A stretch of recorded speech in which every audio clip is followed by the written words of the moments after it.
सीधे रुख करेंगे करनाल का, जहां से मेरे सहयोगी हिमांशु नारंग जुड़े हैं। हिमांशु, पहले किसान इस बात को लेकर परेशान थे कि एसएमएस नहीं पहुंच रहा और फसल पककर तैयार है, फसल निकाल ली गई, लेकिन अब आड़ती हड़ताल पर चले गए हैं। क्या ग्राउंड रियलिटी है? कितनी परेशानी इस हड़ताल की वजह से अन्नदाता को है? देखिए अगर बात की जाए अलग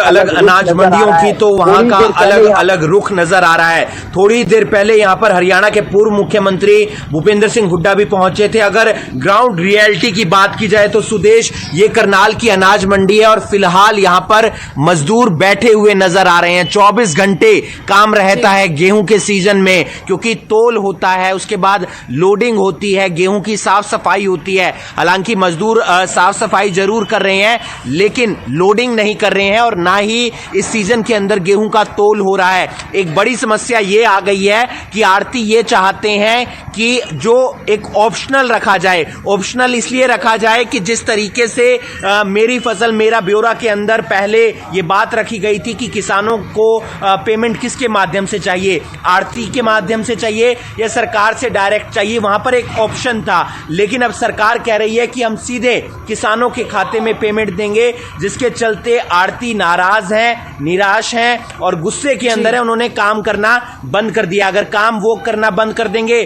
तो फिर मजदूर काम नहीं करेंगे। और मजदूरों की हमने तस्वीरें आपको दिखाई हैं, कुछ मजदूरों से बात करने का भी प्रयास करेंगे। फिलहाल काम नहीं हो रहा है, नहीं हो रहा काम नहीं हो रहा है। क्यों नहीं हो रहा है? वजह क्या है?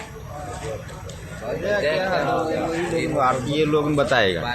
आड़ती लोग काम नहीं कर रहे हैं, हड़ताल है तो खाली बैठे हैं। अभी 5 दिन 6 दिन से बैठे हैं।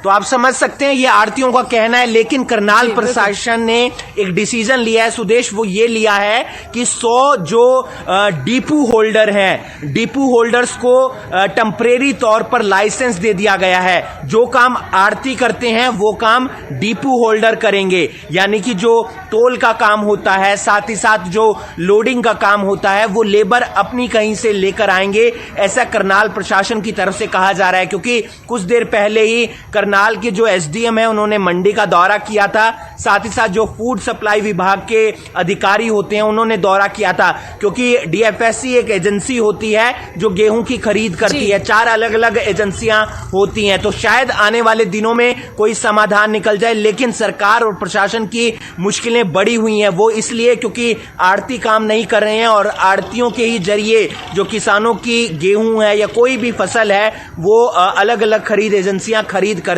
हैं। तो मुझे लगता है कि अगर 1 या 2 दिन में समाधान नहीं निकला तो शायद मुश्किल आने वाले दिनों में और ज्यादा बढ़ सकती है। सुदेश जी, शुक्रिया हिमांशु तमाम जानकारी के लिए। आने वाले दिनों में मुश्किलें और ज्यादा बढ़ सकती हैं, क्योंकि आने वाले दिनों में गेहूं की आवक भी मंडियों में बढ़ जाएगी। इसके साथ ही अगर आड़ती नाराज रहे, उनकी हड़ताल जारी रही, तो इसकी वजह से सीधा असर अन्नदाता पर, क्योंकि गेहूं की खरीद नहीं होगी। हालांकि करनाल में, जैसे कि मेरे सहयोगी हिमांशु ने जानकारी दी, कि यहां पर प्रशासन ने फैसला किया है डिपो होल्डर के जरिए खरीद की जाएगी, लेकिन ये अस्थायी समाधान है। किसानों को परेशानी ना हो, इसके लिए सरकार को आड़तियों की मांग माननी होगी। हालांकि सरकार की तरफ से कहा भी गया है कि जो पिछला भुगतान था उसको ब्याज सहित दिया जाएगा।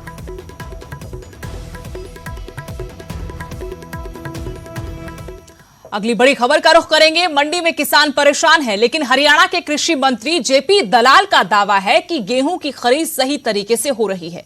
आड़तियों की समस्या का समाधान कर दिया है। और क्या कुछ कहा जेपी दलाल ने, आपको सुनाते हैं।